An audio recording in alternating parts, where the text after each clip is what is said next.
Untuk Mas Heri Wahyudi yang rada-rada error ini otaknya mungkin ya. Orang mendoakan agar orang lain mendapatkan hidayah malah menjadi bahan tertawaannya. Mas Heri, apa engkau nggak tahu Mas Heri? Orang kalau bersin itu orang lain, orang yang bersin itu mendoakan yahdikumullah.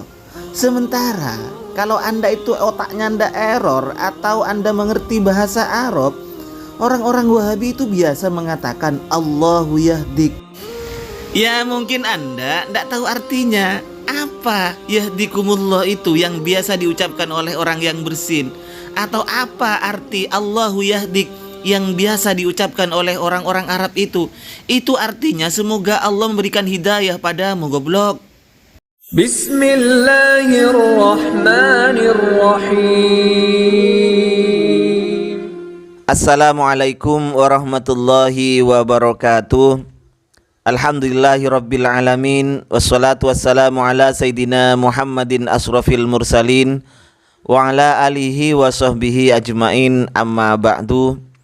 Sahabat-sahabat Aswaja, seluruh subscriber Afandi Channel dan seluruh penonton dimanapun berada, sebelumnya saya tak lupa untuk mendoakan semua subscriber, semua penonton, semua teman-teman Aswaja selalu tetap dalam rahmatnya Allah Subhanahu wa ta'ala, selalu mendapatkan hidayah, mendapatkan taufik, mendapatkan kelancaran rezeki dan kesehatan oleh Allah Subhanahu wa ta'ala. Amin, Allahumma amin. Doa saya yang seperti itu biasa saya sampaikan di awal-awal konten saya, karena saya yakin mendoakan orang lain itu baik dan diamini oleh malaikat, dan malaikat sesuai dengan hadis Rasulullah Shallallahu Alaihi Wasallam maka akan mengatakan kamu juga. Ketika kita mendoakan orang lain untuk mendapatkan hidayah, mendapatkan kelancaran rezeki, maka itu diamini oleh malaikat dan malaikat pun mengatakan kamu juga. Artinya kalau kita mendoakan orang lain untuk mendapatkan hidayah, maka malaikat pun mengatakan kamu juga, seperti itu. Mendoakan orang lain untuk mendapatkan rezeki agar dilancarkan rezekinya, maka malaikat pun mengatakan amin dan mengatakan kamu juga, seperti itu. Artinya kita juga didoakan oleh malaikat sebagaimana doa yang kita ucapkan. Nah, doa saya terhadap teman-teman Aswaja, terhadap para subscriber, terhadap orang-orang yang menonton konten saya ini menjadi bahan tertawaan, menjadi bahan olok-olokan dari orang-orang Wahabi. Katanya apakah saya yakin sudah mendapatkan hidayah sehingga saya mendoakan orang lain agar mendapatkan hidayah? Ini ya, ini pertanyaan atau pernyataan komentar di konten saya yang paling error. Ini adalah komentar dari salah seorang komentar dari jamaah mereka yang paling error ini. Kenapa saya katakan paling error? Ya mungkin karena kebodohannya, tapi merasa dirinya situ sok benar sehingga dia buta akan segalanya. Yang ada di otaknya itu bagaimana caranya untuk menyalahkan orang lain. Hanya itu yang ada. Padahal ini ndak usah referensi, ndak usah dalil apa. Kalau mau baca referensinya bagaimana hukumnya mendoakan orang lain itu untuk mendapatkan hidayah, silakan baca sendiri ini. Ini adalah pendapat-pendapat ulama Anda sendiri, ulama-ulama Wahabi di Arab Saudi, Ibnu Baz dan lain-lainnya. Silakan baca sendiri ini ya. Kalau Anda itu orang cerdas, otaknya tidak error, tentunya pernyataan seperti ini tidak akan terlontar dari Anda, wahai orang yang komentar ya. Setiap hari orang Islam itu selalu mendoakan temannya untuk mendapatkan hidayah. Itu pun kalau Anda tahu artinya. Misalnya ada orang yang bersin, saya bilang alhamdulillah. Saya bersin, saya bilang alhamdulillah. Teman saya menjawab yarhamukallah. Saya menjawab lagi yahdikumullah. Itu tahu artinya sampean. Ini yang dianjurkan oleh Rasulullah, dianjurkan oleh syariat. Ketika ada orang bersin, kemudian orang bersin itu disunnahkan untuk membaca Alhamdulillah.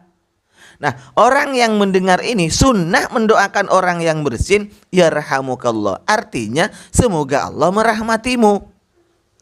Nah, orang yang didoakan yang bersin tadi membalas lagi karena didoakan untuk mendapatkan rahmatnya Allah. Yahdikumullah, semoga Allah memberikan hidayah kepadamu. Ngerti Anda itu? Orang mendoakan orang bersin agar mendapatkan rahmatnya Allah. Kemudian dijawab lagi, semoga orang yang mendoakan itu mendapatkan hidayah. Apa dua-duanya itu tahu bahwa orang yang mendoakan yang bersin sudah mendapatkan rahmatnya Allah, dan orang yang bersin itu mendoakan orang yang mendoakannya yang pertama itu agar mendapatkan hidayah. Tahu sudah dirinya dapat hidayah. Tidak ada persyaratan seperti itu untuk mendoakan orang lain. Jadi kalau kamu mau mendoakan ayah dan ibumu, kan orang lain ayah dan ibumu itu, mau mendoakan ayah dan ibumu untuk diampuni oleh Allah Subhanahu wa taala, kamu harus diampuni dulu oleh Allah ya. Gimana Anda menggunakan otak Anda untuk berpikir ini? Tidak usah pakai referensi.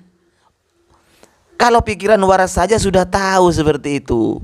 Jadi maaflah bro, maaf ya, kalau mau komen itu yang logis sedikit lah. Kalau mau membantah pernyataan saya misalnya, bantah dengan ilmu, bukan dengan seperti itu. Kenapa? Karena semakin Anda komen ndak karuan seperti itu, malah bobrok Anda, kebodohan Anda akan terbongkar dengan sendirinya malah. Ini menampakkan bahwa diri Anda selama ini ndak tahu tentang tata cara bersin. Atau pernah Anda melakukan mendoakan orang lain yang bersin itu, tetapi Anda ndak tahu apa artinya. Kenapa Anda ndak tahu? Karena Anda itu bodoh. Maaf saya katakan seperti ini karena Anda itu ta'anut. Kalau bahasa Maduranya Anda itu nyinganya itu, ya. Bukan bertanya, tapi malah gimana ya, seakan-akan mengolok-ngolok, seakan-akan menertawakan orang lain. Mendoakan orang lain itu dimanapun, kapanpun mendoakan orang lain itu dianjurkan. Jadi pakai otak kalau mau komentar ya. Sekali lagi, pakai otak Anda kalau mau komentar. Mohon maaf sebelumnya, ini yang bisa saya sampaikan. Mudah-mudahan yang komentar itu bisa mengerti bahwa mendoakan orang lain itu sebenarnya adalah sangat dianjurkan dan tidak menunggu bahwa yang didoakan itu harus ada pada dirinya sendiri dulu. Wa akhiran minni, wassalamualaikum warahmatullahi wabarakatuh.